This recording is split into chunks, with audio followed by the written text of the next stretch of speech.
Bueno, pues si os parece, vamos a empezar. Buenas tardes, nosotros somos Blanche Montero Lanzac, Estudio de Arquitectura.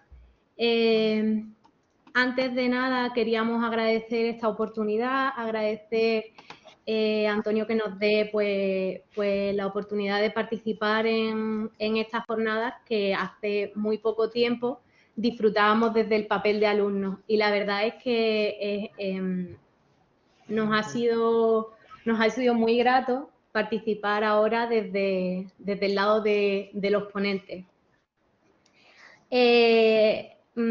Cuando pensábamos en la preparación de la conferencia y hablando también con Antonio, nos comentaba pues justo lo que ha estado comentando en un inicio, que parte de las inquietudes son cómo llegamos ahora mismo, cuál es el paso, ¿no?, de salir de la escuela con el proyecto final de carrera y empezar a desempeñar la actividad profesional de arquitectos. Como comentaba, vamos a iniciar la conferencia hablando de los orígenes. Nosotros tres somos estudiantes, los tres de la Escuela de Arquitectura de aquí de Málaga, somos los tres malagueños y no nos conocíamos antes de empezar en la carrera.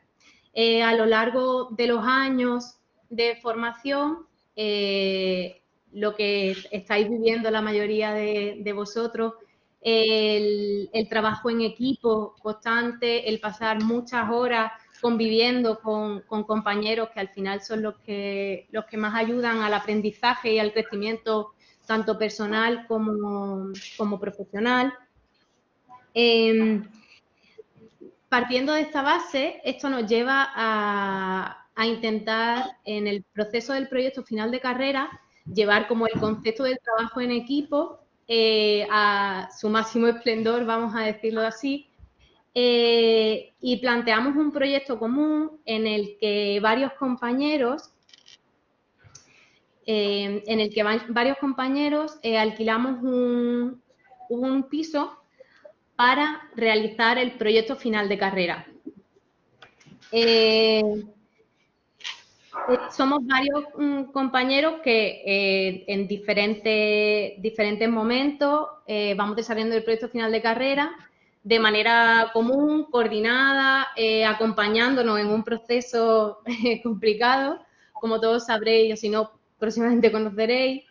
Y eso nos hace crecer y vivir experiencias que hacen desarrollar nuestras capacidades y entender lo importante que es el trabajo en equipo. Estas son algunas imágenes que nos traen muy buenos recuerdos. Estos son el piso, el portal del piso y las vistas que teníamos enfrente, que al final creemos que son bastante condicionantes. Esto pues somos nosotros en plena acción. Disculpad por la calidad de la fotografía. Realmente no pensábamos que fuesen a utilizarse en una conferencia así, pero nos parece importante porque estos realmente son los inicios. El tener un espacio común en el que trabajar, en el que pasar muchas horas, en el que tener un montón volcamos las bibliotecas de todos los integrantes del equipo del piso en ese momento y era como trabajo colaborativo. En el piso trabajábamos, diseñábamos, nos divertíamos, trabajábamos muchísimo, eso es lo que más, pero bueno,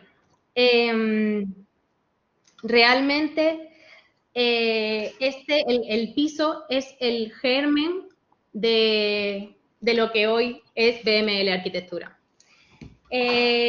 Como hemos comentado, bueno, pues somos tres arquitectos malagueños, Eugenia, Enrique y yo, Elena. Eugenia los tres hemos realizado programas de intercambio nacionales y a nivel internacional. Eugenia y Enrique hicieron un intercambio con el programa Erasmus en la Universidad Dominio, en Portugal. Y posteriormente Enrique estuvo en Madrid, en la Politécnica, y yo estuve cursando un semestre en la Universidad Mayor, en la Facultad de Arquitectura de Santiago de Chile. Eugenia, por ejemplo, voy a pasar a hablar un poquito de los tres. Eugenia desarrolla posteriormente en Guimaraes un programa de Erasmus Práctica. Ya empezamos a desarrollar la actividad profesional como arquitectos y la inquietud por el diseño del detalle y cómo materializar y hacer tangentes, tangibles, los conceptos y sensaciones arquitectónicas le llevan a completar su formación con un máster en BIM, en una herramienta que actualmente utiliza tanto en el desarrollo de los proyectos, en el desarrollo proyectual como en la enseñanza, en la docencia. Realizó también un curso de diseño de interiores y desde el 2018 es la responsable de las actividades de gestión cultural del Colegio de Arquitectos de Málaga. Enrique Bravo, su vinculación con el área de teoría e historia de la arquitectura concluye con una estancia investigadora en Roma y allí se especializa y profundiza en la espacialidad de las tipologías clásicas y modernas, lo que, bueno, cuando regresa le lleva a dar clases desde 2017, da clases de Historia de la Arquitectura en el aula de mayores de la Universidad de Málaga. Se enfoca principalmente en proyectos de rehabilitación, donde sus hallazgos abordan problemáticas entre el patrimonio inmaterial e inmaterial, tiene bastantes publicaciones especializadas y desde 2019 es el editor de la revista Travesías del Colegio Oficial de Arquitectos de Málaga. Elena Sánchez, también estudié aquí, bueno, hice, como he comentado, el intercambio programa de estudio un semestre en Santiago de Chile. Los tres realizamos una estancia tras terminar la carrera, el proyecto final de carrera, hicimos una estancia de cooperación internacional de 3 meses en Bolivia. Las experiencias vitales, la toma de contacto con la profesión, cuando uno regresa y empieza a trabajar en estudios. Yo estuve trabajando en estudios que se dedicaban principalmente a viviendas, me lleva a desarrollar un interés por lo doméstico y la investigación y el uso de la maqueta física como herramienta para encontrar nuevas espacialidades visuales y relaciones entre arquitectura y usuario. Como podéis ver, somos 3 perfiles bastante distintos, pero nos complementamos y juntos sumamos. Es algo que nos parece muy importante y es algo que consideramos que debe tener un buen equipo. Nosotros somos BML y concebimos la arquitectura contemporánea que entienden el entorno en el que se enclavan y las necesidades de los futuros, las necesidades del programa de los futuros usuarios. Nuestro objetivo prioritario es dar soluciones a largo plazo para hacer la vida mejor a los usuarios de nuestra arquitectura. En cuanto a proceso proyectual, se basa en crear y definir relaciones espaciales, articulando nuevas geometrías desde cero o desvelando potencialidades ya existentes, prestando especial atención al detalle y al diseño. Ponemos especial énfasis en el trabajo con los materiales para conectar la arquitectura con las personas y generar esas sensaciones que favorezcan su bienestar. Desde la preexistencia entendida como memoria, establecemos continuos diálogos entre lo nuevo y lo existente, entre los oficios tradicionales y la tecnología, la correspondencia entre pensamiento y técnica, que enriquecen y cargan de matices las ideas materializadas. Vamos a pasar a presentaros algunos de los proyectos en los que estamos trabajando ahora mismo y en los que ya hemos desarrollado y se ha llegado a construir, y esperamos que se vean materializados una vez más, nos encanta esa palabra, los conceptos que os acabamos de contar. Así que, sin más, doy paso a mi compañera Eugenia para que continúe con la exposición.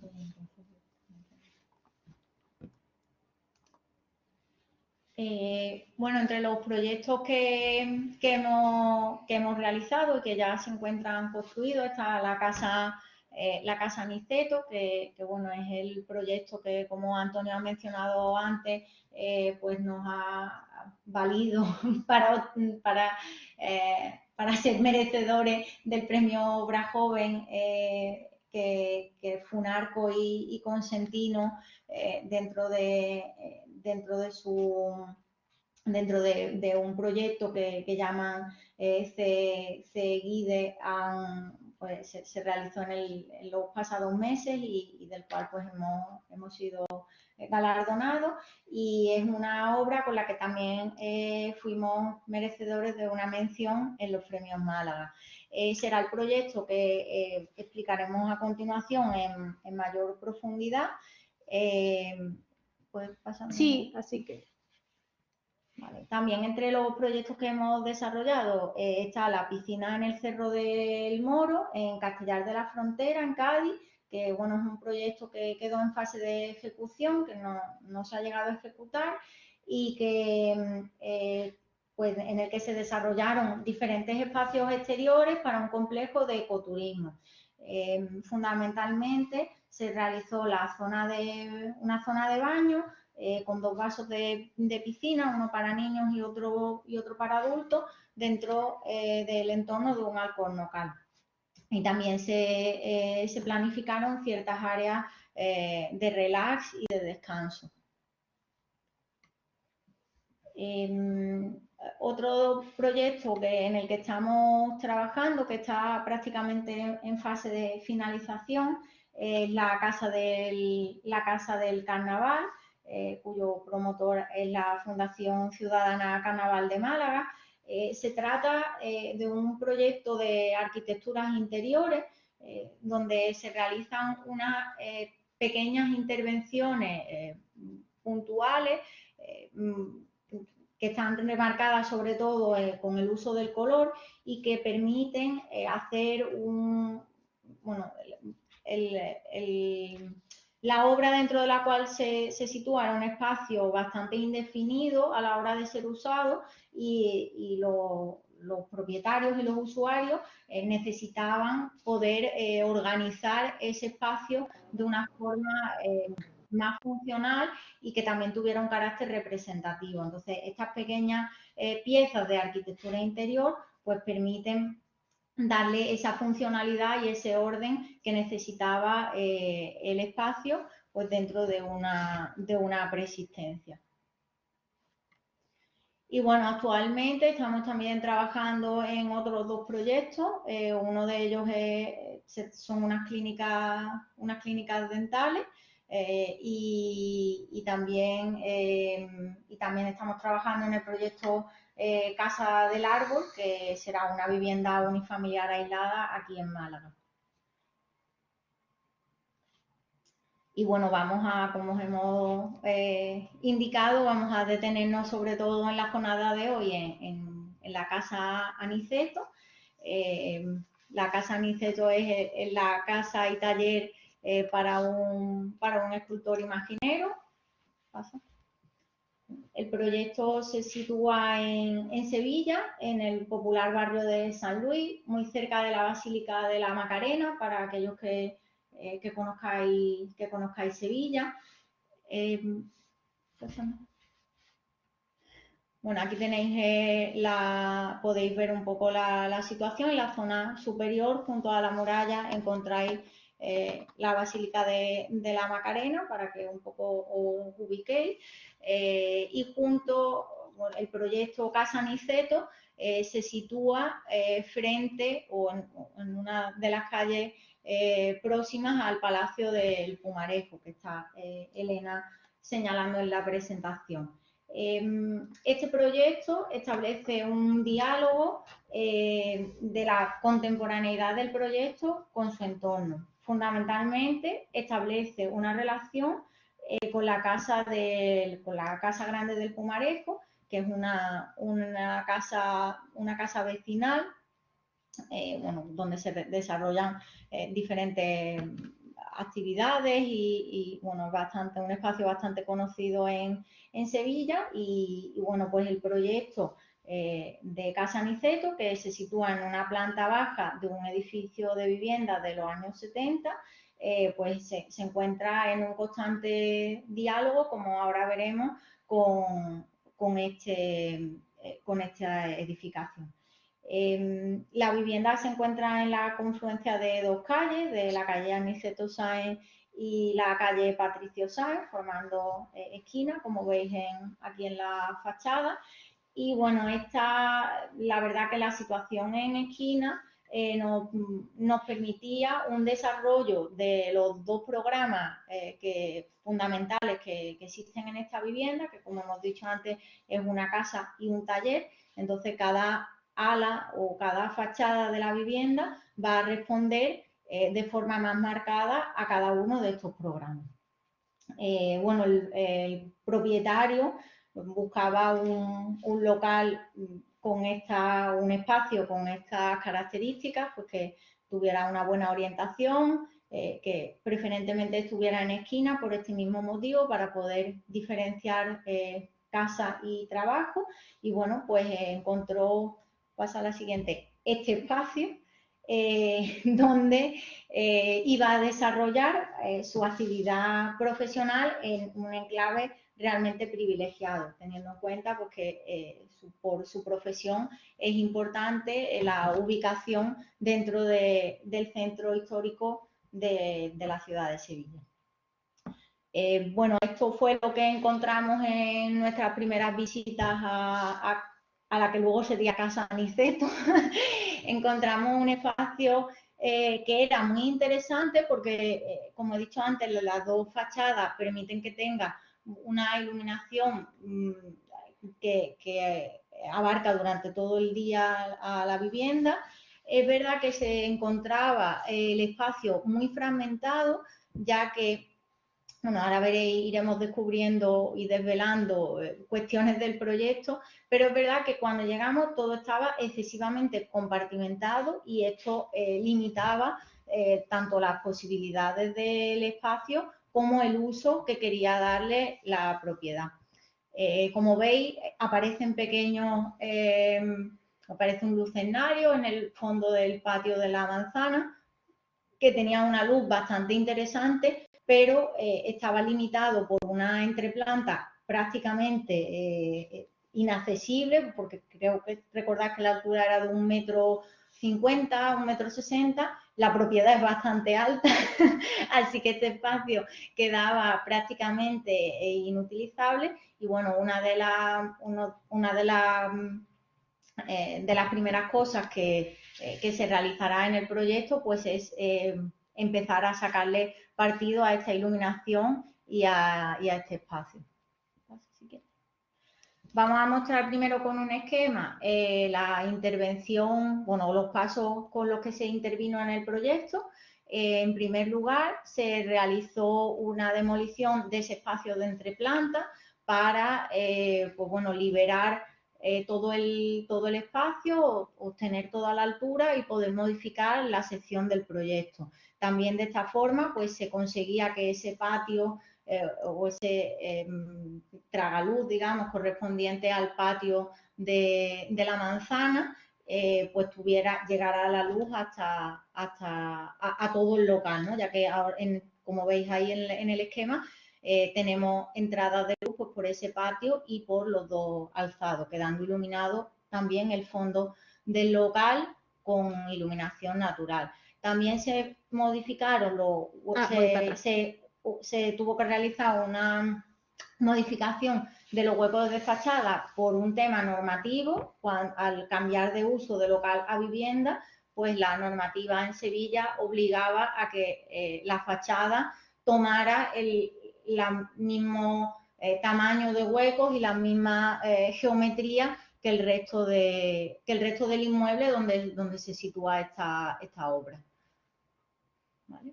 Se dejaron simplemente aquellas persistencias que nos interesaban, en este caso 4 pilares metálicos que conformaban la estructura del edificio y esa iluminación en el final en el patio al final del local. Como he dicho, se modifica la fachada y además se mejora térmicamente la envolvente, ya que era un poco deficitario el cerramiento que tenía el local. Y como veréis, se desarrolla una pieza central que va a ser la que articule todos los espacios del proyecto. Es un volumen que concentra parte del programa en el centro geométrico del proyecto y bueno, que dentro de la cual pues se comienzan a horadar o a tallar, digamos, ese volumen, y van a aparecer los diferentes usos y los diferentes espacios.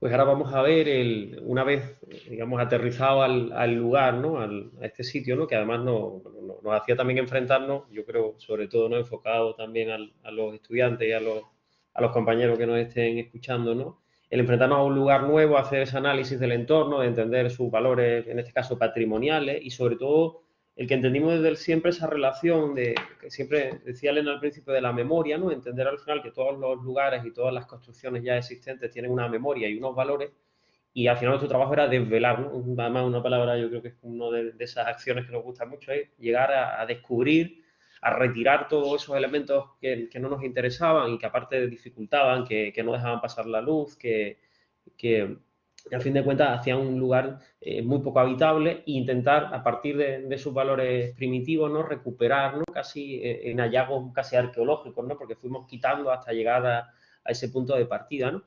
Y al final este es el resultado, bueno, es como esa imagen que nos gusta especialmente, ¿no? Porque parte, ¿no? Además, de una forma también hacemos extensible, ¿no? Nuestro cariño también a Pablo Díaz Fernández Fierro, que ha sido el fotógrafo, el que realiza este reportaje y que al final también, en cierta forma, trabaja es el continuador, ¿no? de entender el lugar y el espacio y también convivirlo con nosotros. Había estado en la obra en alguna fase del proyecto, ¿no? Y también entender cuál era ese concepto y también esa mirada que al final del fotógrafo tan importante para intentar captar, ¿no? El resultado, ¿no? Esto decíamos, los hallazgos finales del proyecto, ¿no? Decía, esta imagen es el zaguán, ¿no? Es como el pórtico, la puerta de acceso a la casa y sobre todo ese espacio de esquina que veremos un poquito más adelante, donde al final articula casa con taller y da la bienvenida, funciona de forma escenográfica también, ¿no? Porque casi ese punto de pequeño museo donde se exponen, ¿no? Espacios expositivos donde el propio cliente, en este caso Alejandro, expone su trabajo y da la bienvenida y la recepción, ¿no? Incorporando, ¿no? Y al final, como vamos a ver, un diálogo constante entre opuestos, ¿no? Por un lado, opacidad y transparencia, como vemos aquí, ¿no? Ese elemento de la izquierda que va a generar la transparencia en torno al acceso al taller, y en cambio este elemento más básico, pintado en gris, que nos diferencia o es el que corta, ¿no? El acceso a la casa y permite simplemente unas visiones muy sesgadas, muy controladas en ese diálogo que se va pasando, que después vamos a ir viendo en textura, ¿no? Es ese zaguán, como decíamos, ¿no? Esa pieza donde al final se compromete, ¿no? El trabajo, decíamos, nosotros entendemos un trabajo muy austero y también muy sincero respecto a materiales, ¿no? Intentar que los materiales se trabajan en crudo, prácticamente su propia puesta en obra ya refleja un carácter e intentamos es decir, no volver a cubrir o a revestir, ¿no? Ese proceso de revestimiento es que aparte perdemos la esencia del material, sino vamos a trabajar con unos materiales, como os digo, muy neutros, el hormigón que va a ser la base de suelo, los paramentos blancos que generan esa atmósfera, decía Eugenia antes, la envolvente, ¿no? Una envolvente de eficiencia o térmica que va a dar además precisamente un fondo neutro para el trabajo del escultor, y el elemento del centro que se trabajará en arcilla, ¿no? Como una gran pieza esculpida de terracota que ahora vamos a ver, ¿no? Y aquí vemos como la luz, independientemente, ¿no? Por hacer guiños también, digo, a esos espacios normativos tan difíciles, ¿no? Partíamos de unos huecos horizontales que tenían un bañado de luz muy bonito, muy... además venir desde arriba, ¿no? Una luz difusa, y realmente al transformar los alzados se nos perdían, ¿no? Y el cliente quería puntualmente, ¿no? Que apareciera, y conseguimos, bueno, pues en ese desarrollo de la puerta como un gran cancel, como una puerta casi de casa sevillana de centro histórico, ¿no? Que tiene al final ese espacio zaguán, pues introducir esa ventana, ese vidrio templado superior que permitía esa luz, y además lo conectábamos directamente con el espacio, ¿no? Con ese espacio de recepción que al final los visitantes tenían cuando entran a la casa, ¿no? Igualmente el acceso, ¿no? Ese elemento, ¿no? Decíamos, hay un elemento central que vamos a después valorar, que en cierta manera jugábamos a distorsionarle la escala, ¿no? A jugar un elemento prácticamente de 4 metros de altura que se está elaborando a través de una pieza muy pequeñita, ¿no? De un aparejo de ladrillo muy pequeño, con un ladrillo aplantillado, bastardo, un ladrillo aparentemente de exterior, que le cambiamos el sentido, tendrá después una estructura, una fábrica armada con armadura cada 3 hiladas, y eso permitirá reforzar y generar unos muros de carga que realmente van a funcionar como muros de carga, y con un forjado después que contaremos brevemente, y nos permitía esculpir esa gran pieza donde, como veíamos en los esquemas antes de trabajo, ir retirándole los vacíos programáticos, el dormitorio, los almacenes, el baño, la pieza de trastero, de almacén del taller, y todo en torno a esa gran pieza, que en este caso es el alzado que se representa hacia la casa, ¿no? Que va a combinar esos elementos, como decía, de forma cruda, el acero con el ladrillo y la madera, una madera de roble que se introducirá, ¿no? Para esos elementos, como sucederá al final en este escalón, ¿no? Esa última pieza, ¿no? Que casi de forma como escupida, la escalera en una chapa plegada continua, pues resuelve el último peldañado con una pieza de volumen que también funciona de banco, que permite el asiento, y también genera una topografía que permite esas cuestiones, ¿no?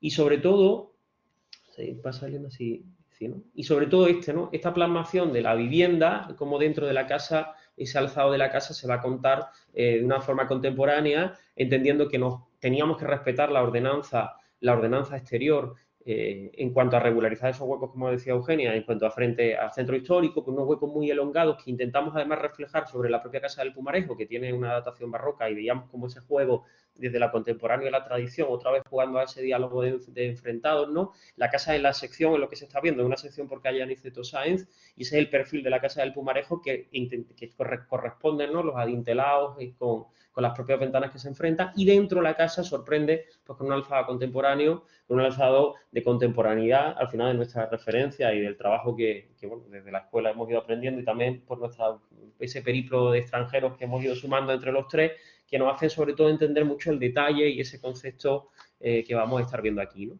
La vivienda se desarrolla pasante en una sola crujía, en una crujía un poquito más allá de 3 metros, donde se resuelve con la fachada, como decimos, que se ve a la derecha, a la exterior, una casa tradicional con un hueco en cerrajería, que después se le hacen unos elementos metálicos que veremos en los exteriores, y dialogando, ¿no? Con esa fachada muy contemporánea que se trabaja a través, como, bueno, pues de esas ideas del round plan, ¿no? De un espacio topográfico que va creciendo, y a medida que ascendemos por esa escalera que tiene un doble tramo y al final incluso un pequeño peldañado que sube a ese altillo que se conecta con la biblioteca que está en la parte superior, pues va viendo un gradiente de privacidad hasta el dormitorio, que es lo que se produce, ¿no? Y en ese espacio interior de este gran volumen, ¿no? De esta caja de ladrillo, donde dentro se va a disponer el ladrillo, ¿no? Y a medida que se da la vuelta por este pasillo, conectábamos con un pasillo-galería que articula realmente en planta lo que es la casa con el taller, y sobre todo una conexión con la preexistencia, porque vamos a ver cómo esa medianería recuperaba ese valor de antigüedad, y se va a poner en correlación, ¿no? La actuación, ¿no? Desde ese volumen ingrávido, ¿no? Con la medianería, ¿no? Igualmente al fondo se desarrolla esta pequeña cocina, además de una forma el cliente nos pedía, ¿no? Muy austera, en tonos neutros, y siempre intentando trabajar con los opuestos otra vez, blanco y negro, y los cálidos de la madera y la arcilla, que son los que van a dar precisamente esos espacios más confortables o de más querencia de los usuarios, como vamos a ir viendo, ¿no? Igual el fresco quizás se haya convertido, estamos como contentos, ¿no? De que es una de las imágenes ya arquetípicas de Casa Aniceto, ¿no? Ese round plano, esa topografía que a través de un proyecto muy pequeñito, estamos hablando en torno a unos 130 metros construidos, se podían resolver en este cambio de sección, que es quizás la complejidad del proyecto y sobre todo el hacer masivo el centro de la vivienda, ¿no? Y sobre todo la atención al detalle, ¿no? A esos pasamanos que se cruzan y generan diferentes planos que dan apoyo, intentar jugar con la livianidad de eso, llevar lo liviano del acero hacia su máxima, ¿no? Con una chapa plegada de 6 milímetros muy, muy cortita, y en cambio el ladrillo pues a todo el peso, ¿no? A toda la masa, y igualmente llevar a los protagonistas a los opuestos, ¿no? Esta es la visión, ¿no? A la contra del salón, ¿no? Y ese espacio de recepción, ¿no? Como se ve el zaguán, como un gran recodo que abraza, ¿no? Y ese elemento que se hace expositivo por una cara, ¿no? Y en el reverso aparece un gran almacenaje en una estantería que a día de hoy funciona también de biblioteca, ¿no? Se ha hecho una actuación posterior y vemos cómo al final el cliente pues tiene esa transparencia que tendrá a través de la mampara también con la conexión con la propia vivienda, ¿no? Con el propio taller, vivienda y taller, con un cruce, un trabajo de diagonales de forma interesante, ¿no? Esta es la planta, ¿no? La resolución, pero al final el hallazgo por nuestra parte, después de muchos encajes, había sido irnos a una solución diametralmente opuesta a lo habitual o a lo que es a la primera ocurrencia, que sería colmatar el fondo, ¿no? La medianería, generar un entresuelo o hacer una topografía gradiente, y aquí entendíamos que era al contrario. El tener dos programas conflictivos, que era vivienda y taller, y que además tenían que ser usados de forma de continuidad, pero al mismo tiempo segregados, pues nos llevó a esta conclusión de hacer masivo el centro, construir el corazón, hacer un gran corazón de ladrillo voluminoso, muy opaco, y dejar todo el perímetro diáfano, ¿no? En una estructura nonopartita. Se pueden dibujar un damero de 9 partes en torno a esos 4 pilares, y es un damero de 9 casillas donde la central se hace masiva y las demás funcionan con diferentes registros de privacidad, como veis a la derecha, ¿no? Aquí a la fachada de oriente, la del desarrollo de la casa longitudinal, en L, en la fachada sur y en el costado oeste el taller en dos ámbitos. En la parte baja se va a desarrollar el área de talla, y en la parte interior, donde trabajo las luces, estará el espacio de policromía y el expositivo, ¿no? Donde se presentarán las imágenes, y esa conexión, como veis detrás, ¿no? Como se ve, con una pequeña galería, es casi un recorrido muy, muy angosto, y se trabajó mucho a la escala de sección, que da acceso al baño, pero sobre todo que da comunicante, ¿no? Y teníamos problemas de uso, no había manera de encajar dos baños, ni un aseo ni un baño, y al final entendíamos que había que hacer un elemento algo más holgado y que diera servicio tanto al taller como al espacio de la vivienda, ¿no?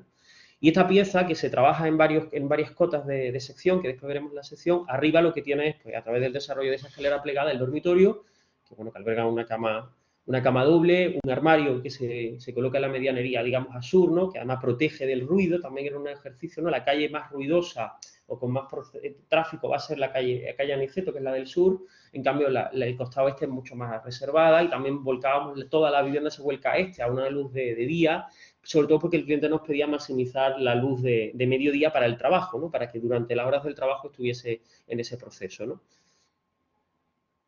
Y aquí es las vistas desde dentro, ¿no? Estas conexiones, igual, se produce desde una planta muy rigurosa y muy, digamos, totalmente ortodoxa en cuanto a sus ángulos rectos y aparentemente muy, que diera poca flexibilidad. Y después es cierto que las conexiones, ¿no? Los diferentes planos de sección, las diferentes cotas de forjado nos permitían estas visiones de estas transparencias. A través del dormitorio se puede avisar perfectamente, ¿no? Esa ventana elongada o horizontal que estaba encima de la puerta, y entra esa luz de sur, que en cierta manera también baña las paredes de ladrillo y nos dan esos juegos de cambios de texturas y de color, ¿no? O como pasa aquí, ¿no? Todo el espacio del dormitorio, que se trabaja igual, ¿no? Pues era casi un playground, ¿no? Una topografía donde el cabecero de la cama se trabajaba como un elemento en altitud, donde los mecanismos se colocan encima. Intentamos además trabajar de una forma, yo creo, es una gran pelea de obra, ¿no? Una pelea, introducir todos los requerimientos funcionales, en este caso los mecanismos, enchufes y mecanismos que tradicionalmente se van a colocar siempre de una forma ortodoxa, ¿no? A la misma altitud de pared, y aquí intentamos darle vueltas para que prácticamente todos los enchufes estuvieran y los mecanismos escondidos, ocultos y mucho más accesibles respecto a los usos, como por ejemplo en este caso voltearlos al cabecero, en una caja registrada en la parte superior, y al fondo lo que vemos es esa topografía que se convierte como un espacio de estar, una pequeña zona de lectura que el cliente nos pedía, con una biblioteca que albergará, bueno, pues como en los libros de cabecera, ¿no? Una especie de una zona de pensar, que estaba muy en la línea también de un cliente que desarrolla un plano también teórico en su trabajo y que lo compagina, ¿no? Con esa labor del oficio, ¿no? Igualmente, otra vez, concepto y teoría con técnica, ¿no? O al final con tradicional, ¿no? Igual esos diálogos igualmente entre, nuevamente, ¿no? Blanco, madera, arcilla, y también el recuperar, por ejemplo, ¿no? También a la hora de la propia obra, que también nos va dando cuestiones, ¿no? Como este ladrillo que en un principio no iba a estar visto, y que, bueno, que el cliente asume como tan protagónico del proyecto que decide que se convierta en el cabecero, ¿no? O en el paramento principal de la habitación. Igualmente, ¿no? Generando esa honestidad otra vez, ¿no? Con el sistema constructivo que empleábamos, ¿no? Este es el pasillo, bueno, esa galería que da acceso al baño. Nos parecía interesante estos juegos de opuestos o esas mímesis entre lo que se produce a la izquierda, que es la fábrica nueva, con un ladrillo que tiene una vocación de ser antiguo, que por lo tanto tiene memoria muy pronto, porque tiene una alta salinidad, salen eflorescencias, cambia mucho en función del invierno, del verano, de Sevilla, de la humedad, y enfrentarlo a la medianera, ¿no? Que era un ladrillo sí, en escaso valor, pero sí nos hablaba de que era un espacio con mucha memoria, convivencia, ¿no? Un espacio datado de hace 50 años y sobre todo, ¿no? Con las estructuras que se ven al fondo, ¿no? Unas estructuras de medianería que no podíamos eliminar y que se quedan con el óxido, ¿no? Se le hace un tratamiento de pasivado para mantenerlas, pero se mantienen, ¿no? Como también elementos de memoria que iban a estar en el proyecto. Y aquí vemos, para que veáis esa sonometría, que es como el dibujo de muchos dibujos de proceso, ¿no? Donde venían esos esquemas, al final es la conclusión del dibujo final de la arquitectura, ¿no? Que veis ahí, bueno, pues ese gran diálogo en torno además a un espacio divisorio que va a ser la mampara, esta mampara que está aquí situada, ¿no? Que articula en pues en un cruce, ¿no? Casi como en una esvástica, este espacio de circulación con el elemento opaco que privatiza la casa y el elemento transparente que va a dar acceso, ¿no? O matiza los usos del programa del taller. Y aquí veis sobre todo, ¿no? Cómo vamos a ver, ¿no? Sí, bueno, puede pasar de aquí directamente, ¿no? Vamos a ver en una construcción, ¿no? Cómo ese gran elemento central, pues se secciona, ¿no? Con una sección, como vemos, quebrada, que nos permitía resolver el dormitorio a una altura inferior para cumplir el techo, ¿no? La altura de techo de 2,20, de 2,50 y de 2,20, y después resolver igualmente el baño aquí a 2,20, de forma que arriba permitiera este pequeño espacio que podíamos aprovechar, ¿no? Igualmente, ¿no? La fracción, ¿no? Ese esquema de esa sonometría explotada, ¿no? Que resuelve igualmente el espacio de taller, la propia resolución y el aire, ¿no? El espacio, ¿no? Mucho más puro, ¿no? Donde se entendía que la cota superior era la cota de pensamiento donde el cliente iba a estar, ¿no? Y esa es la resolución del taller, ¿no? Desde la medianería hacia ¿no? Ese núcleo, ¿no? Ese conflicto que se produce, que fue lo más difícil del proyecto, ¿no? Articular como digo, ¿no? Esa esvástica, ese cruce entre este gran paramento acristalado que se hace una mampara con soldadura vista, cepillada, y los aceros no se tratan, ni se impriman, ni sino simplemente se dejan en su color natural. Y esta puerta que se resolvía con paneles de policarbonato de fibra, ¿no? De esa celdilla casi de abeja, que nos daba esa transparencia lechosa, ¿no? Que también al cliente le recordaban las transparencias del alabastro, ¿no? Que es algo tan usado, sobre todo en su marco de trabajo barroco, donde el alabastro generaba una luz lechosa muy difusa que también matiza el taller, ¿no? Y aquí en esta sección siempre decimos, ¿no? Que es el alzado, ¿no? Es la radicalidad del proyecto, ¿no? Un gran lienzo de ladrillo a 4 metros de altura, totalmente opaco, y donde realmente esta puerta se distorsiona porque es una puerta a 2,60 de altura. Entonces, cuando se ve el dibujo parece una escala muy doméstica, pero realmente asume una cierta monumentalidad en un espacio que con este tragaluz que se sitúa a 4,20 genera una escala totalmente distinta a lo que parecía, ¿no? Una vivienda que es esta escala, ¿no? Este pasillo, esta angostura que resolvía aquí al final, ¿no?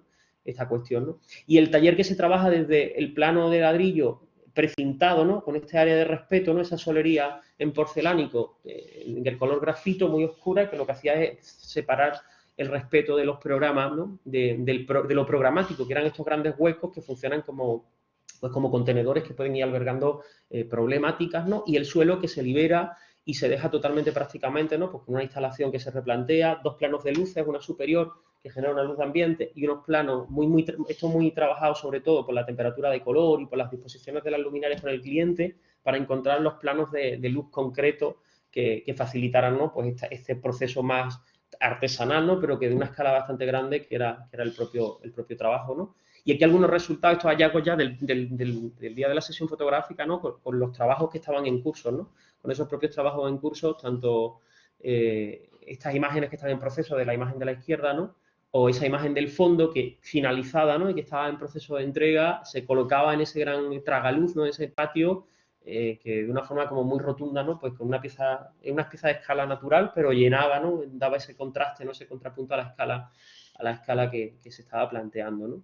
Y aquí, bueno, esta sección, igual vemos esta sección de este-oeste, ¿no? A través del dormitorio, donde vemos, ¿no? Ese espacio aquí en opaco, que es el trastero, que se accede a través de un espacio lavadero que está conectado al taller, y por otro lado la escalera que desemboca en la vivienda con ese espacio de dormitorio que se eleva, ¿no? De una forma privativa, de una forma como muy jerarquizada y muy tradicional. Realmente el proyecto tiene articulaciones de programa y de distribuciones estándares, pero llevadas, ¿no? A este concepto, sobre todo el trabajo de materiales tan diferentes. Bueno, vamos a contaros, aunque sea brevemente, un poquito del desarrollo de la obra. Pues esta fue, bueno, os hemos enseñado antes algunas imágenes del interior antes de comenzar. Bueno, esta fue la bienvenida a nuestra obra. ¿Me pasa? Sí, claro. Y bueno, un poco, algunas cosillas ya las hemos ido comentando, pero porque podáis ver también en planta, pues lo que, bueno, en planta y en alzado, lo que, la intervención que se hizo. En rojo tenéis las demoliciones, en verde la parte de obra nueva o aquellos paramentos que hubo que reconfigurar. Bueno, como hemos dicho, se libera todo el espacio de esa entreplanta que hacía que la altura fuera como muy constreñida y que fuera muy limitada, y se consigue esa iluminación en el fondo del proyecto. Aparecen esos hallazgos o esas cuestiones cuestiones patrimoniales que vamos encontrando y desvelando. La estructura metálica, que era bastante característica, ya que no todas las piezas de pilares eran iguales, varias de ellas eran perfiles con empresillado, que no es tampoco muy común encontrarlo. Bueno, y aquí un poco la intervención o sea, los elementos que se eliminaban y los que posteriormente se van a construir dentro. Bueno, ahí veis un poco, perdón, ¿puedes volver a la anterior? Ay, sí, claro. La escala del edificio completo, ¿vale? Tenéis en los alzados y cómo, digamos, se busca una cierta alineación, un reflejar un poco el resto del alzado del edificio, llevarlo en cumplimiento de la normativa a la planta inferior, vale, eliminando esas piezas horizontales y yéndonos a una misma alineación, aunque con un tamaño de hueco, como antes decía Enrique, más grande, y que también, a la vez que se relacionaba con el alzado con el propio edificio, también tenía una relación con el Palacio del Pumarejo, que se encuentra justo enfrente, donde sí que los huecos tienen esta dimensión más vertical. Y bueno, aquí vais viendo la correspondencia. Esa correspondencia entre los planos de obra de demolición, y la propia obra en sí. Es verdad que al ser una obra en centro histórico es bastante complejo el tema de cerramiento de obra. Bueno, son un poco pormenores, pero lo que se hizo es realizar primero como el exterior. Bueno, se realizó parte del interior y luego como que se realizó una carcasa exterior que fuera totalmente cerrada, de modo que nunca hubo que llegar a poner una valla de obra como tal, sino que con la propia intervención y con los propios hitos que fuimos marcando dentro de la obra, se consiguió resolver la seguridad de la propia obra con el propio proyecto. Y bueno, aquí vamos viendo la fase de demolición, el cambio que hubo que realizar en parte del saneamiento, la instalación de la cimentación para a continuación construir esos muros de carga que configurarán la estructura del proyecto.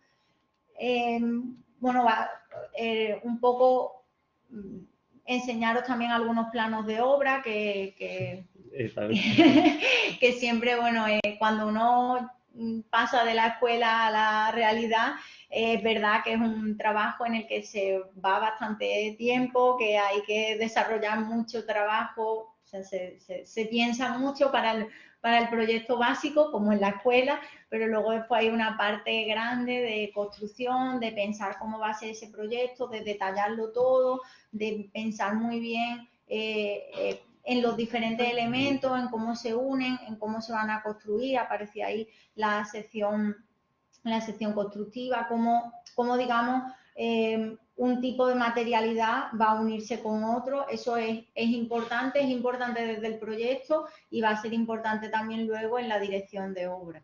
Es verdad que es una tarea que lleva tiempo, que cuando se quiere hacer una arquitectura de calidad, pues hay que echarle paciencia y dedicación.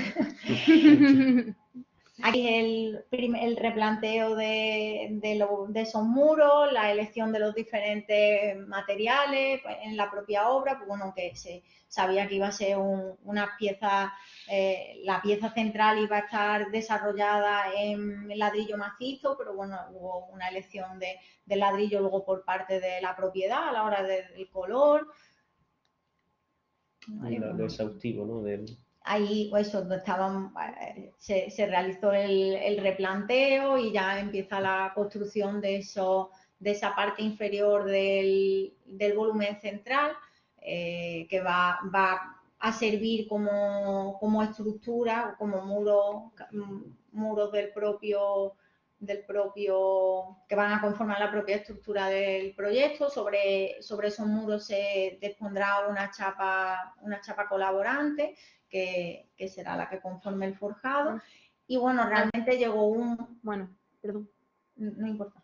Bueno, llegó un punto de proyecto donde realmente la configuración espacial ya estaba, faltaba mucho proyecto, pero ya visualizábamos que aquello que queríamos conseguir, ese objeto central, y aunque está todavía ahí en fase de obra, se podía recorrer y conseguíamos entender el espacio tal y como nos lo habíamos imaginado en proyecto, que creo que fue una grata experiencia el día que esta pieza quedó colmatada, porque bueno, ya fuimos conscientes de que esto pues llegaba un poco al objetivo que nos habíamos marcado. Bueno, como decía antes, diferentes, por mostraros un poco el trabajo que se realiza en el estudio, mucho detalle de todas las piezas, en este caso la carpintería, porque bueno, se realizó toda la parte de cerrajería en taller para que llegara a obra y se montara lo más rápido posible, como he dicho antes, por un poco mantener ese cerramiento de la obra. Bueno, aquí tenéis, este fue creo que el día como más espectacular en obra, día, que fue el día de la colocación de la puerta, porque bueno, pensad que aunque se trata de una vivienda, habéis visto ya parte de la obra de Alejandro, del promotor, que bueno, hace imaginería religiosa. Y entonces, bueno, esto al final tiene casi, como yo digo, casi tamaño de puerta de casa hermandad, ¿no? Es una pieza, pues que, bueno, responde a la vivienda con uno de los paños, pero en su apertura total, pues necesita por el propio desarrollo del programa una puerta, pues que no es la de una casa tradicional. Y bueno, aquí vais viendo también un poco el desarrollo de la obra, ya con todos los huecos. Esta foto a mí me gusta especialmente porque es exactamente igual que ese plano verde y rojo que os hemos mostrado antes, donde se han ido reconstruyendo esos huecos que fueron eliminados y aparecen las nuevas aperturas del proyecto fielmente reflejadas, ¿no? Exactamente igual que en el plano. ¿no? Y decía, como decía Eugenia antes, ¿no? Y se aprecian aquí, ¿no? Estos espacios grises de mortero, ¿no? Al final cambiamos el diseño, ¿no? Porque la dificultad de no poder tener la obra abierta y que eran calles que no se podían cerrar por la estrechez, nos obligó en cierta manera a ingeniarnos que esto, sí, premarco, marco metálico y reja viene de una pieza soldada de taller, era una gran pieza, ¿no? Nosotros le llamamos cariñosamente las jaulas, ¿no? Eran unas jaulas de 3,30 de largo, bueno, intentamos aligerar lo que pudimos en material, pero eran pesadas y llegaron y se colocaron, ¿no? Se empotraron directamente mediante garras en la fábrica, que se reforzaron y se sujetaron a forjado superior e inferior, de tal forma que a medida que se pudo proceder a derribar huecos, colocar este espacio y tener siempre la obra, ¿no? Cercada, y también esa sensación de un alzado definitivo, ¿no? A medida, ¿no? De simplemente los acabados y los revestimientos. Bueno, aquí ya entramos en la fase de acabado y ya veis un poco cómo esa envolvente más blanca y más homogénea, pues hace que la pieza destaque ya mucho más y se va consiguiendo un poco la idea final del proyecto. Y bueno, aquí un poco la parte de colocación de solería y el hormigonado de suelo, donde también se realizó un trabajo. Es verdad que hay muchas cosas que se detallan directamente en proyectos, hay otras, como en este caso, que se fueron detallando, se fue realizando una documentación complementaria en la obra, ya que bueno, pues había ciertas preexistencias que hasta que no se resolvió todo, pues no podíamos finalizarla. Y entonces, bueno, pues ahí tenéis algunos esquemas, ¿no? De ese replanteo de los suelos y aquí pues, la colocación de las carpinterías, diferentes muestras de acabado, los planos de iluminación también muy detallados. La iluminación es otra de los planos a los que se le dio bastante trabajo y bastante importancia, ya que era una de las, bueno, primero por el desarrollo profesional del cliente, que bueno, tiene una especificidad grande de iluminación en su trabajo, y también luego la forma en la que la iluminación potencia el proyecto, ¿vale? Aquí tenéis algunos detalles más de la iluminación. Y pasamos a hablar brevemente del cliente. El cliente es Alejandro López, que como hemos estado hablando a lo largo de la conferencia, es un escultor de imaginería barroca que vive en Sevilla y desarrolló su actividad profesional allí y estaba en la búsqueda de un espacio que resolviese precisamente su vivienda taller. Lo bueno del proyecto, de trabajar con un cliente como ha sido Alejandro, que nos ha permitido poner en práctica muchas de las ideas que nosotros le íbamos presentando. La verdad es que ha sido un gusto poder trabajar con él, con clientes así, porque te vas dando cuenta cómo al trabajar el proyecto, al comentárselo y luego la correspondencia de ver construidas esas ideas, se convierte la arquitectura que se ha proyectado, se convierte en un contenedor de vida, en un contenedor de actividad. Precisamente resolvíamos lo que nuestro cliente estaba buscando, desarrollar su actividad cómodamente en un espacio propicio en el que se sintiese a gusto y como en casa, nunca mejor dicho, precisamente. Pero siempre estableciendo que esos dos usos son bien diferenciados, pero muy bien integrados dentro del mismo proyecto. Y para terminar, nos parece que esta imagen sí que recoge muchos de los conceptos que venimos contando y que estuvimos trabajando a lo largo del proceso proyectual de Casa Niceto, donde la arquitectura se pone al servicio de la actividad y del usuario final para el que ha sido diseñada. Así que esta es la imagen de cierre de Casa Aniceto. Nosotros somos Blanche Montero Lanzal y aquí está nuestro contacto, nuestro correo y nuestra dirección de Instagram. Pues yo creo que si os parece, dejamos de compartir pantalla, ¿no? Por si podemos establecer un turno de preguntas o... Bueno, muchas gracias por la charla. Bueno, por los comentarios que estoy leyendo en el chat, pues le está gustando, ¿no? Sobre todo la forma como lo habéis presentado. Y bueno, lo que sí destacar que no hay proyecto pequeño. Me refiero que cualquier proyecto, independientemente de su tamaño, tiene interés. Y si se coge con ganas, pues al final pues sale una buena obra, como creo que es el caso del proyecto que nos habéis presentado, ¿no?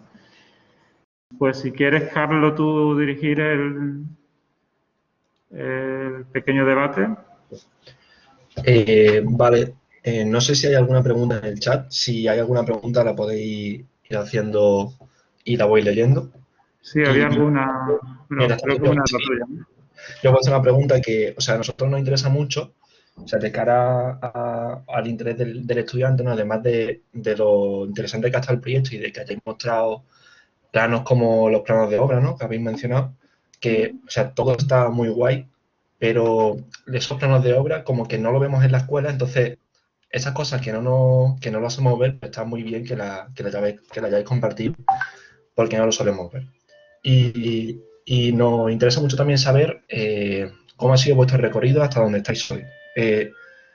Yo, como me he perdido los primeros 20 minutos, no sé si se ha contado un poco vuestra trayectoria, cuánto hace que salisteis de la escuela. Y por eso me gustaría preguntaros qué consejos nos daríais a nosotros cuando salgamos de la escuela. ¿Qué se hace después justo de terminar la carrera, de hacer un máster o qué se hace después, ¿no? Porque en ese sentido yo estoy bastante perdido. ¿Quién contesta? Pues... Bueno, no sé, nosotros... Bueno, sí, venga, empieza tú. Pues bueno, has preguntado, es verdad que eso no lo hemos dicho, nosotros acabamos entre 2015 y 2016, fuimos un poco escalonados acabando, pero vaya, somos de la misma promoción, somos de la tercera promoción de la escuela y vaya, acabamos nuestro proyecto fin de carrera entre 2015 y 2016. Como sí que Elena ha explicado antes un poquillo, pero bueno, lo volvemos a indicar, pues hemos hecho varias cosas, bastantes cosas después de finalizar los estudios de arquitectura y un poco variadas, pues algunos hemos estudiado máster, como has preguntado, algunos sí que hemos realizado máster, estuvimos de estancia internacional, tanto a nivel de... Yo estuve trabajando en un estudio en el extranjero y también estuvimos de estancia de cooperación. Entonces, bueno, al final son una serie de vivencias, unas académicas y otras personales que te van un poco... llevando, digamos, hacia tu destino. Es verdad que bueno, también todos hemos trabajado en otros estudios de arquitectura, ¿vale? O sea, hemos trabajado con otros compañeros. Sí.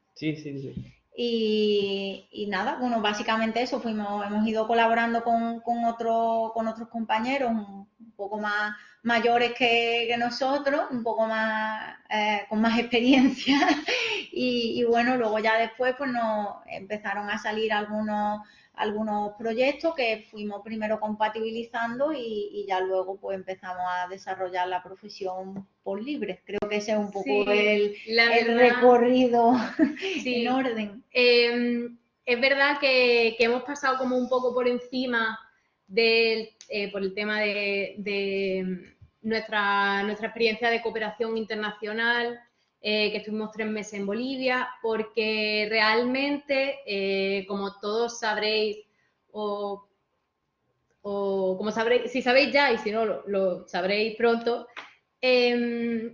la carrera al final es una carrera de fondo y uno llega con el culmen del proyecto final de carrera, llega bastante agotado, muy satisfecho, pero también bastante agotado. Y la verdad es que nosotros lo primero que hicimos, los 3 además, cuando terminamos, porque no nos fuimos en el mismo momento los 3 de cooperación, nos fuimos 3 meses a Bolivia. O sea, iba a decir otro sitio completamente diferente, vamos, que nos fuimos a Bolivia y trabajamos la arquitectura desde la necesidad, de las personas y de resolverles al máximo sus problemas. Entonces, yo creo que es una experiencia que nos ha marcado realmente a los 3, porque cada uno la ha vivido de una forma diferente, pero complementarias, y siendo la misma experiencia, siempre que lo comentamos, seguimos sacando cosas en claro. Entonces nos parece que nada más terminar es una toma de contacto con la realidad y con lo valioso de nuestro trabajo. O sea, podemos realizar un trabajo que hace la vida más fácil a las personas, y eso es lo que yo creo que además nos enriquece y es nuestro objetivo a todos los niveles. Cuando estábamos en Bolivia, pues nuestro interés era que las viviendas prefabricadas que se construyen le pudiésemos aplicar una mano de una capa impermeable al exterior para que no se calasen. Y cuando llega el proyecto de una casa taller para un escultor, pues la problemática es completamente diferente, pero la esencia es trabajar por eso. Sí, yo además, Carlos, por lo que decías, ¿no? Sumándome a lo que dicen las visiones. Teníamos una diapositiva al principio que la titulábamos El reencuentro, ¿no? Nosotros, de cierta manera, emigramos todos, hicimos periplos por fuera y regresamos a Málaga en un punto concreto que coincidimos otra vez como compañeros de carrera de promoción, que como imaginaréis tenemos nuestro grupo de WhatsApp y nuestro grupo de reuniones cuando nos vemos, tenemos amigos funcionarios ya, amigos profesores, otros, pero solemos vernos y tenemos una buena amistad de carrera. Y entre esa divergencia, pues un día nos cruzamos los 3 y, contestando también alguna pregunta que estoy viendo en el chat, ¿no? Que estábamos viendo, esto fue un encargo muy casual, ¿no? Realmente Alejandro lo conocíamos previamente y realmente el proyecto viene de resolverle al cliente una necesidad. Es decir, yo creo que esto es importante y esto va a contestar muchas cosas. De escuchar, de estar como atento. Yo creo que lo que mejor nos ha venido de estar fuera es como inventándolo, hacernos las cosas muy a nuestra medida y encontrar oportunidades que en principio no se plantean, ¿eh? Y esto lo decimos cuando nos preguntáis cómo se hacen las cosas. No hay receta y generalmente mal. Es verdad, es muy difícil. Si no hay, la diferencia de la escuela a la calle y a la profesión es muy complicada y tal como la profesión está ahora mismo es muy difícil. Nosotros no somos autosuficientes ahora mismo. Digo, yo creo que esto es importante. Es muy importante deciros, estáis viendo un proyecto del que estamos muy contentos, que ha recibido ya algunos premios y que se ha publicado y que estamos muy contentos. Yo suscribo lo que decía Antonio Álvarez de que no hay proyecto pequeño, pero os digo una cosa importante y voy a ser egresado, en calidad de egresado de la escuela, ¿no? Es decir, muchos compañeros y compañeras de la escuela y muchos en su día nos dijeron es una locura hacer una obra en Sevilla, eso es muy pequeño, no merece la pena, vaya ahí a la obra mucho y no es rentable. Y eso es verdad. No, ha sido una obra que no ha sido rentable, que ha sido muy sacrificada y que esos planos que preguntaban, ¿no? Esos planos que están casi redibujados en el sitio, esos replanteos que habéis visto de la albañilería los hemos hecho nosotros con la azulina y dibujando allí en la obra y en Sevilla. Entonces, realmente, lo que sí después ha sido una respuesta también, yo creo, nuestra de que teníamos cosas que contar. Ese sería como mi consejo personal, es decir, ¿cómo se hace? Pues no lo sé. Yo pienso que cuando acabéis os escuchéis y hagáis todo lo que os apetezca. Es muy difícil salir, es decir, sabemos, ¿no? Tenemos compañeros que han terminado y tenían clarísimo lo que querían hacer profesionalmente. Nuestro caso creo que no era el de ninguno de los 3 y el de muchos compañeros. Sale llevas muchos años estudiando, el fin de carrera es complejo y emocionalmente es un paso que hay que terminar y después uno sale y no sabe bien qué hacer y vas probando. Entonces, que el consejo es que escuchéis. Yo creo que lo que está, y que estamos haciendo nosotros, Que os escuchéis. que os escuchéis y que todos los sitios donde estéis, que si hacéis máster bien y que lo hemos hecho, bueno, hemos estado cursándolo y alguno no, que si vais al extranjero hay otra pregunta, ¿cómo las prácticas? Pues mira, nosotros estaba haciendo una cosa, creo que entre los 5 sumamos 5 becas o 6, no sé. Hemos hecho programas Erasmus, IPSNK, Iberoamérica, becas de investigación, Erasmus prácticas y al final es como, pues seguir como avanzando y sumar. Entonces yo creo, es difícil, importante yo creo, ¿qué queréis contar? Nosotros creo que cuando nos llega este escenario, no, esto era un escenario, era un cliente, os contamos, pues yo, sí, aunque me extiendo una chispitilla, pero cierro, es decir, el problema estaba en que el cliente, bueno, le habían llegado una serie de encargos de mucha envergadura, digo, de tamaño, no los podía hacer en el piso donde vivía de alquiler y se planteó la dificultad que no podía mantener un alquiler, no podía hacer un alquiler de vivienda y un alquiler con un taller en el centro de Sevilla. Y además, por el tipo de clientes que tiene, que son parroquias, iglesias, hermandades, necesitaba tener un sitio visible y céntrico. Entonces, en esa búsqueda, el primer proceso del proyecto fue encontrar el local adecuado. Nosotros aquí hicimos de asesores urbanísticos también, de encontrar un local que cumpliera la normativa de que se pudiera aprovechar el suelo, que se pudiera hacer un cambio de uso. Entonces, realmente esto empezó siendo un problema urbanístico y de ordenanza muy importante. Y a partir de ahí, empezar a escuchar al cliente y trabajar en torno a la arquitectura y que consideramos eso, que no hay proyecto pequeño, creemos que sí, ¿no? Sí, y bueno, hoy día seguimos colaborando, como ha dicho Enrique, nosotros seguimos colaborando con otros compañeros y en otros estudios, compaginando la actividad de desarrollo de proyectos por nuestra cuenta, como es Casa Aniceto y los que tenemos en Work in Progress, y desarrollando, haciendo colaboraciones. Realmente nuestra intención es que cada vez los proyectos de tipo nuestro pues vayan siendo cada vez más y poder desarrollarlos con el cariño con el que hemos desarrollado Casa Aniceto, que creo que es una cosa que sí que nos caracteriza. Entonces, no sé si quizá hay alguna pregunta en el chat o, Carlos, ¿quieres comentarnos algo? Muy interesante. No sé cómo vamos de tiempo, Antonio, pero si quieres paso a la siguiente pregunta o tú me dices.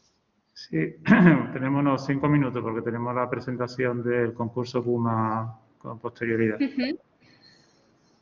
De todas formas, mañana tenemos la conferencia de Ghana, que también van a ahondar sobre estos temas, con lo cual vais a tener los que asistáis a las 3 conferencias, incluso la de, bueno, yo recomiendo mucho la del jueves, que también es de un estudiante egresado, en este caso, ay, se me ha ido el nombre ahora mismo.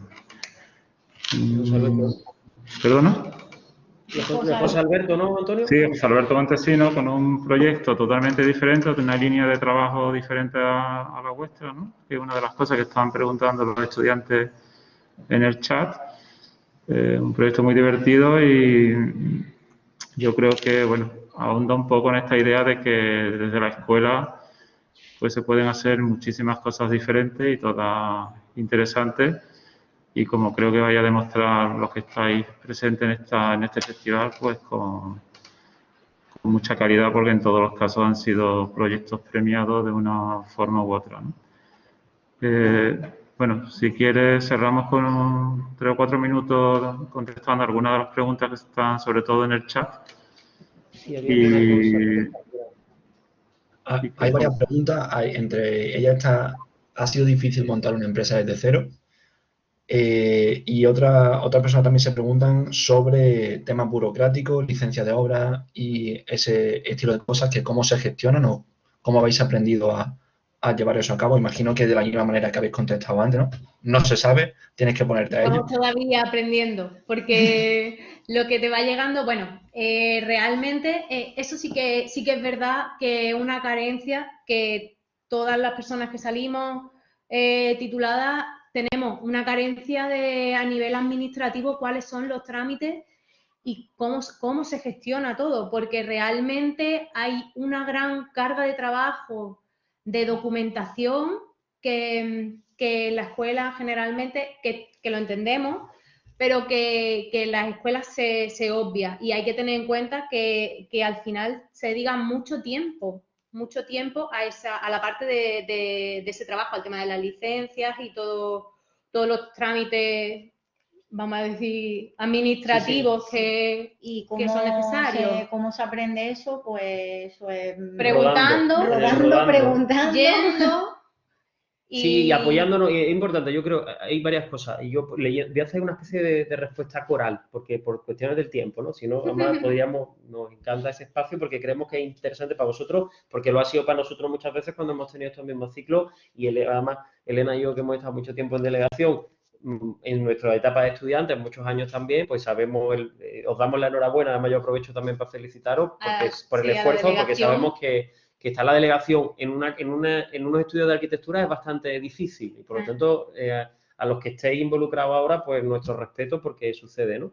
Pero si yo estoy haciendo la contestación, estoy viendo ahí, ¿no?, que los perfiles diferentes, por supuestísimo, entendemos nosotros la arquitectura como una cosa poliédrica, polifacética. Esto que nosotros mostramos a día de hoy realmente es una faceta de otras cosas que hacemos que tienen que ver con la edición, con la gestión cultural, con el trabajo a terceros que seguimos colaborando. Entonces, realmente es un equilibrio entre muchos pesos, o le podríamos llamar también pluriempleo, si queréis. Y antes decía una compañera, estábamos viendo por aquí a Ángela, ¿no?, sobre cierta precariedad que existe en la profesión, y es verdad, ¿no? Sí. Los contratos respecto a estudios grandes son difíciles, las relaciones nacionales son complicadas en cuanto a la competencia de los arquitectos, y realmente ponderamos nuestro espacio. Yo me dedico doy clases, ejerzo de arquitecto, digo, en proyectos que hacemos y coordino proyectos editoriales. Y parece que no tuviera nada que ver. Siempre cuento lo mismo, mi sensación, y a Eugenia le pasa igual, o a Elena, es que nosotros nos sentimos con la misma formación y abarcamos los diferentes supuestos profesionales como arquitectos, como una visión integral que sí es cierto que da la escuela. Y entonces llevarnos esa formación y saber llevarla a otros lugares, ¿no? Y no quedarnos en el modelo que nos proponen.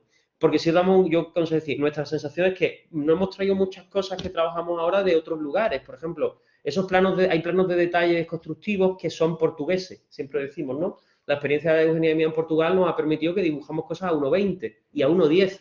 En la escuela no se dibujan proyectos de construcción a 1,10. Sí, entonces nosotros hemos estado allí estudiando y trabajando y sabemos, y tenemos una manera de entender, por ejemplo, los pormenores que dicen los portugueses, de entender el encuentro de una puerta con un no sé qué, esas cosas que realmente en la escuela se escapan porque estamos acostumbrados a una escala algo más grande, ¿no? Entonces eso ha sido importado. Digo, es un tema de exportaciones e importaciones y llegar a un espacio de encuentro donde al final te pregunte, oye, ¿y yo qué quiero contar respecto a esto, no? Entonces, estamos en proceso, además, la pregunta es decir, ¿qué estructura profesional? Pues la estamos montando realmente, es decir, no existe como tal, ¿no? Pero entendemos también que es un proceso, porque las circunstancias no nos permiten decir, oye, abro un estudio de arquitectura de hoy para mañana, el lunes lo abrimos, no es real, ¿no? Porque además los procesos, antes otra pregunta y aprovecho a contestarla, en esta rápida respuesta decía, el tiempo, pues mira, prácticamente desde la primera reunión con el cliente hasta el reportaje de fotos han pasado prácticamente 3 años. 2 años y 9 meses.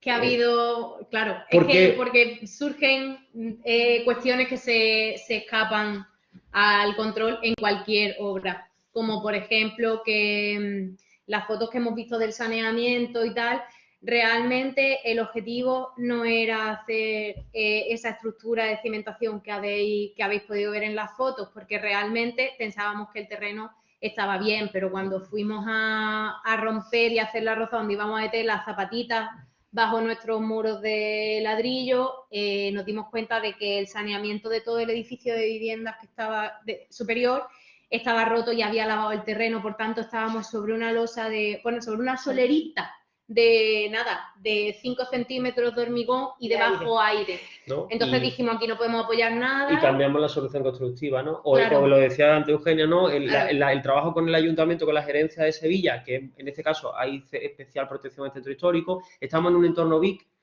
la Casa del Pumarejo es entorno de bien de interés cultural, por lo tanto hay cautela, había que pasar a Comisión de Cultura, en la Comisión Provincial de Cultura en Sevilla, y eso nos hacía tener que llegar con una narrativa, con un armazón de defensa de los alzados, de los colores, de los materiales. Por ejemplo, es un proyecto donde está todo prácticamente a carta de colores precisado, y eso requiere un trabajo de anticipación al propio proyecto que a lo mejor en otro proyecto ordinario no sucede. Y eso pues nos los cargamos, ¿no? Y decimos, pues tampoco esto nos lo enseñan en la escuela, es decir, cómo enfrentarse a un proyecto con cautelas culturales, pues por otro lado, ¿no? La obra, cuando una obra es tan sumamente pequeña que hay muchos sistemas constructivos, patentes, materiales que no son rentables. Eso es un gran aprendizaje, ¿no? Sí. Hemos descartado infinidad de soluciones a veces que podían parecernos valiosas, que dibujaríamos en la escuela, y cuando las presupuestas dices, no se pueden ejecutar. O el camión no entra por la calle. Eso que muchísimas veces, ¿no? Ha habido un montón de soluciones que se descartaron, ¿no? Porque entonces es como un gran proceso. Y aparte, y el cliente, cuando tienes un cliente que se implica y que está buscándose hacerse un espacio suyo, pues al final esto de la lentitud, y yo voy a referir a nuestro queridísimo Luis Tejedor, de que hemos aprendido mucho de él, de ese texto tan maravilloso que nos ponía en clase, que era la lentitud del proyectar, ¿no? Sí, donde al final es un proceso lento, y aunque lo quieras hacer rápido y haya que entregar las cosas y las licencias se acaben, pero vamos como ganándole minutos al reloj para intentar colocar otras soluciones que puedan darle la vuelta al problema, ¿no? Y intentar al final encontrar una solución lógica, ¿no? Bueno, pues muchas gracias, Elena, Eugenia y Enrique. Bueno, las sensaciones que tengo a través del chat es que ha gustado muchísimo. Intentaremos repetir en un futuro este tipo de charlas, sobre todo con arquitectos y arquitectas jóvenes, sean uno de la escuela. A vosotros, pues espero que la próxima vez vengáis ya en la sesión de arquitectos más consagrados, que creo que será